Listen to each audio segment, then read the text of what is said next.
that, Assemblymember Hart. Good morning, Madam Chair and members. My name is Marcus Detwiler, a proud sponsor of this measure with the California Special Districts Association. I'm also joined by my fellow sponsors, the California State Association of Counties, the League of California Cities, and the California School Boards Association. Outside of the amendment that you heard Assemblymember Hart committing to taking today, this bill is a modest Brown Act bill that only does two things. Number one, this Brown Act bill removes the January 2024 sunset that was placed on the provisions added to the Brown Act by AB 361, a bill from a few years ago by Assemblymember Robert Rivas.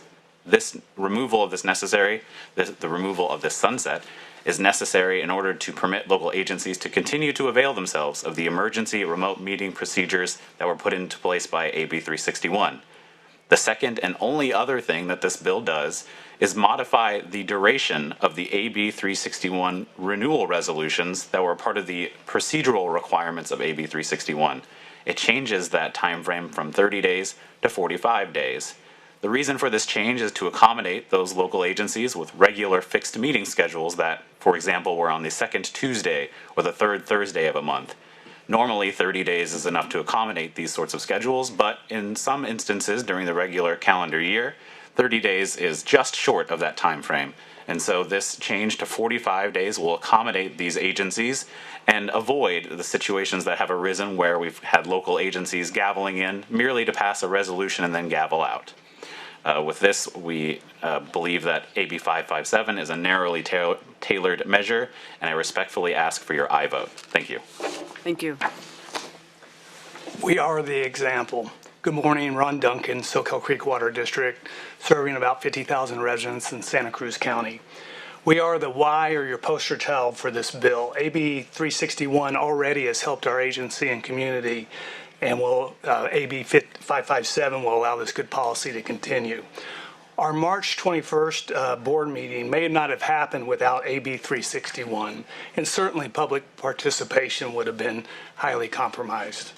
Our area was hit this year with storms and previous to that fires and droughts. This whiplash climate is expected to intensify over the years. This year, areas that we serve, city of Capitola, were engulfed in waves, and the whole portions of the city were closed down for months at a time. The wharf was cut in half. Another wharf was completely demolished.